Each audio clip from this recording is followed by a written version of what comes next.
Muy buenos días. El día de hoy yo voy a realizar un discurso que se titula What is like living with BDP o Borderline Personality Disorder in Peru.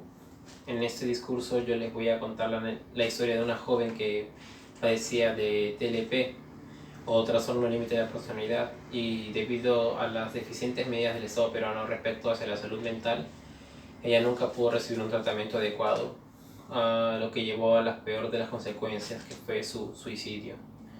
Después de contarles esta historia, voy a sugerir 4 medidas que el gobierno debe implementar para mejorar su sistema de salud respecto hacia la salud mental. Para este discurso he realizado un glosario y les voy a comentar algunos de los términos que voy a emplear. Borderline Personality Disorder como trastorno límite de la personalidad. Cirugía médica como medical surgery. Cirugía de la rodilla derecha como right knee surgery. Productividad laboral como labor productivity. Negligencia policial como police negligence, entre otros. Asimismo, para este discurso realicé bastantes abreviaturas para mis notas, ya que estas me sintetizan espacio y hacen que el texto sea más comprensible al momento de interpretarlo.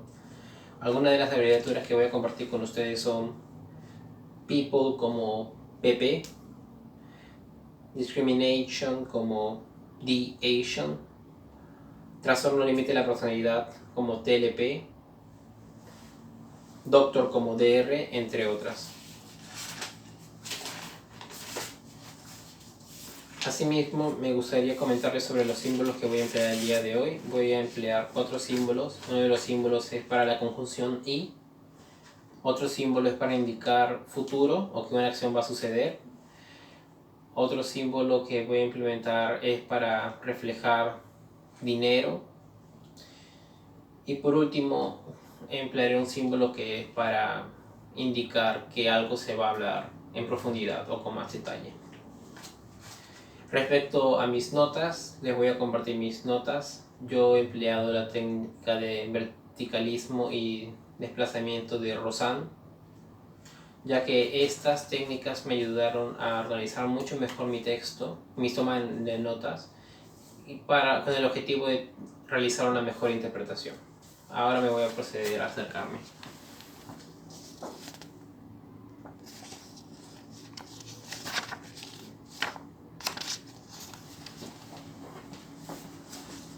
Por último, quiero enfatizar que este discurso es para tomar conciencia sobre esta enfermedad y va dirigido a miembros de la Organización Mundial de la Salud o de la OMS. Dicho esto, voy a proceder con el discurso. Good morning, ladies and gentlemen.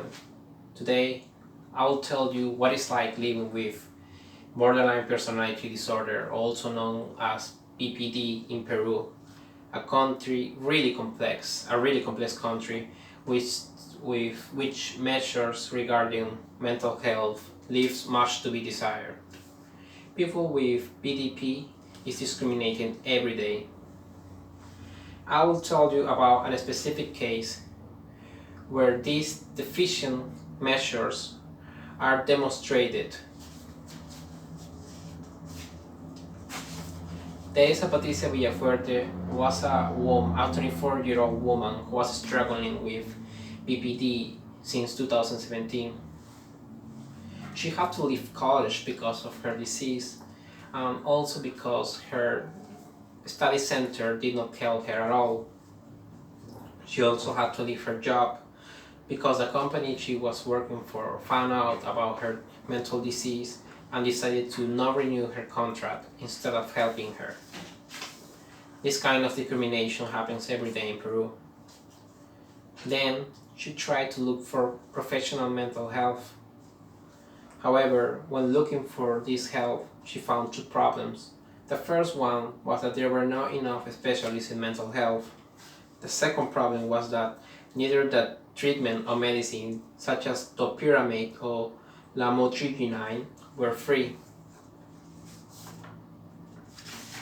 Therefore, Patricia couldn't afford neither her treatment or medicine, and she only had to live with BPD. You may not know One of the characteristics of borderline personality disorder is self-injury and self-mutilation. In other words, this can be reflected through cutting, burning, or severe scratching. Patricia started hurting herself, and she one day decided to kill herself. However, her suicide attempt failed.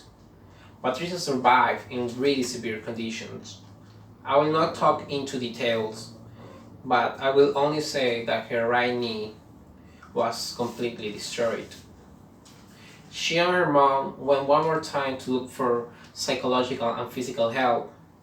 She did receive psychological help this time. However, she did not receive physical help. The doctor she was seeing refused to perform her right knee surgery because he thought it was a waste of money and a waste of time because she already had tried to kill herself once. She was one more time a victim of discrimination. In 2018, she finally killed herself. 2 policemen found her and saved her from jumping off a bridge. They took her home instead of taking her to a hospital, and that was a really big mistake. She should have been taken to an emergency hospital because of her condition. In the way home, both policemen saw a quarrel in the streets and they decided to get off the patrol. She was left alone and she took her opportunity, took the gun's police and shot herself. She died instantly. In this case, we can evidence police negligence. Patricia's story is an example of how the state does not have good measures for people with BPD or any other kind of mental issue. Now, I will talk about why Peru must change its measures regarding mental health for people with BPD or any other kind of mental issue. Do you know that the Peruvian government only spends 18 soles for each person? Did you also know that every 22 minutes in Peru someone is trying to kill himself?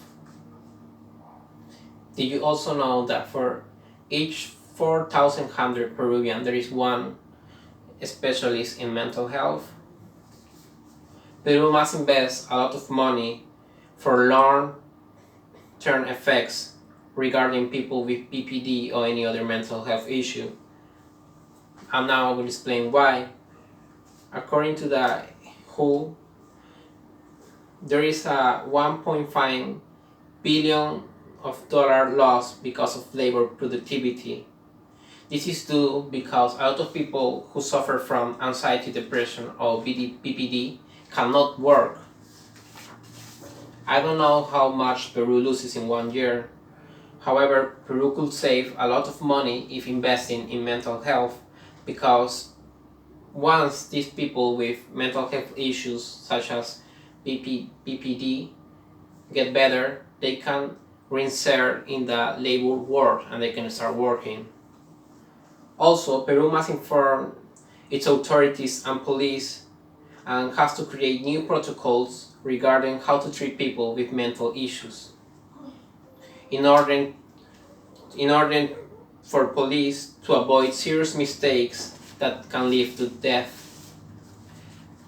Lastly, Peru must promote mental health classes in schools and has to hire psychologists for public schools, both in rural and in urban zones.